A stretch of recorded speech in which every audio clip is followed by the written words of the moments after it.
في فكرة عظيمة جدا لطلبة الدول الأمريكية توصلك لسكور محترم قوي قوي قوي.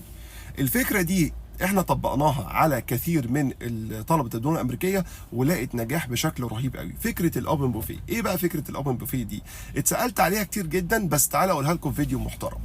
عايز اقول لحضرتك حاجة، في كونسبت كده لو انت زرعته في دماغك هيوصلك بشكل رهيب جدا لحاجات كتيره جدا انت اصلا ما كنتش مستوعب ان انت ممكن توصل لها. كل ولادنا اللي طالعين من الترايل اللي فاتت او داخلين الترايل اللي جايه، كلهم عندهم مشكله بسيطه قوي مش حاسين بيها. ايه هي؟ ان كل واحد حاطط في دماغه ليفل معين عايز يوصل له. انا عايز اوصل لل 600، وممكن يكون الليفل ده يكون اقل من المستوى اللي هو ممكن يقدر يوصل له.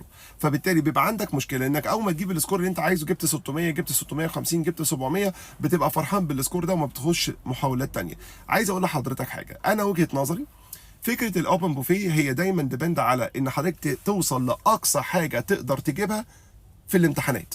بمعنى اصح، انا لو سالت طالب دلوقتي لسه طالع من الترايل اللي فات، قلت له انت لو كانوا اجلوا الترايل دي لمده اسبوعين، هل كان بالنسبه لك كان هيبقى افضل؟ كل الناس بلا استثناء هتقول لك ده لو كان اجل اسبوعين كان زماني ذاكرت مذاكره من نار وجبت سكور اعلى. حلو قوي. وده معناه ايه؟ معناه ان اي طالب عنده فرصه تانية وتالتة ورابعة انه يدخل الترايل عشان هو حاسس من جواه ان هو لسه كان عنده افضل. ما دام انت حاسس من جواك لسه كان عندك افضل، يبقى لسه كان عندك سكور احسن.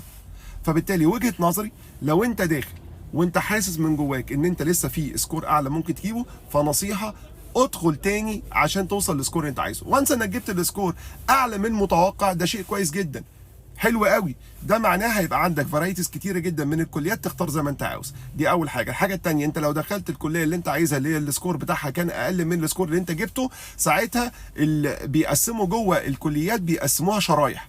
يعني يقول لك والله الطالب ده ممتاز، فبالتالي هنديله حاجه اسمها منحه دراسيه مثلا 30% 40% 50% على حسب، وكل واحد على حسب السكورز بتتقسم كاتيجوريز جوه الايه؟ جوه الكليه. فده فرصه عظيمه جدا ان حضرتك دايما تثبت عندك انك ما تحطش رقم معين، لا بالعكس، انت الرقم اللي انت تحطه هو ال 800 من 800، سواء بقى في الماث او في الانجليش. وانس انك وصلت لاعلى حاجه تقدر تجيبها، ساعتها هتبقى حاجه كويسه جدا، هتوفر على نفسك زي ما بيقولوا كده ماديا هتوفر، وفي نفس الوقت هيبقى عندك فرايتيز كتيره جدا وتنوع كبير جدا من الكليات اللي تقدر تخشها بالسكور بتاعك.